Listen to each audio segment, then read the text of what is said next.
வணக்கம். என் பெயர் சிவானி. நான் 2ஆம் வகுப்பு படிக்கும் மாணவி. நான் எடுத்துக்கொண்ட தலைப்பு பசுமையும் பாரம்பத்தில் கதை சொல்ல வந்துள்ளேன். ஒரு காட்டுல 3 முயல் இருந்துச்சா. அதுல ஒரு முயல் சோம்பேறியா. இன்னொரு முயல் எது நடந்தாலும் தானா நடக்கிட்டே இருக்குமா. இன்னொரு முயல் நம்ம முயற்சி பண்ணா முடியுன்னு இருந்துச்சா. ஒரு நாள் 3 முயலும் உணவை தேடி ஒரு தோட்டத்துக்கு போச்சா. அந்த தோட்டத்தோட உரிமையாளர் பெயர் தாத்தா சிவகுரு. தாத்தாட பேர் ராஜா. ராஜா வெளிநாட்டிலேருந்து படித்து வளர்ந்தவன். ஒரு நாள் தாத்தா ராஜா கிட்ட சொன்னாங்க, காலையில் சீக்கினாங்க.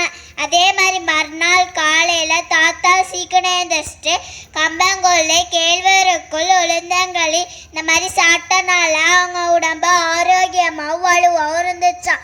ஆனால் ராஜா என்ன பண்ணா, காலையில் லேட்டாக எழுந்திரிச்சு குளிக்காமல் பீஸா பர்கர் இந்த மாதிரி சாப்பிட்டது மட்டும் இல்லை, தாத்தா கிட்ட போய் சொன்னான்னா, நான் வெளிநாட்டில் இருக்கும் போது இப்படி தான் இருந்தேன், இப்படி இருந்தால் தான் நம்மளை மதிப்பாங்க. இதில் சில பேருக்கு நம்ம நாட்டோட கலாச்சார பண்பாடு பழக்க வழக்கங்கள் இதெல்லாம் ரொம்ப பிடிச்சி போய் இங்கே கொஞ்ச நாள் தங்குறோன்னு சொன்னாங்களாம். அப்படி அவங்க என்னென்ன பார்த்தாங்க, வாங்க போய் பார்க்கலாம்.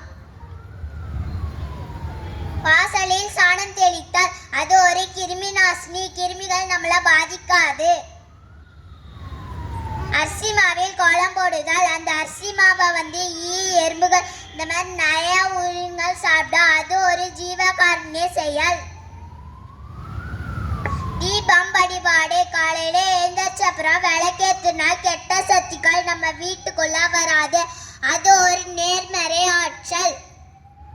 காலையில எழுந்தச்சப்புறம் கம்பங்கூழ் கேழ்வரகுக்குள் உளுந்தங்களி இந்த மாதிரி சாப்பிட்டா நம்ம உடம்புக்கு ஆரோக்கியமாகவும் வலுவாகவும் இருக்கும்.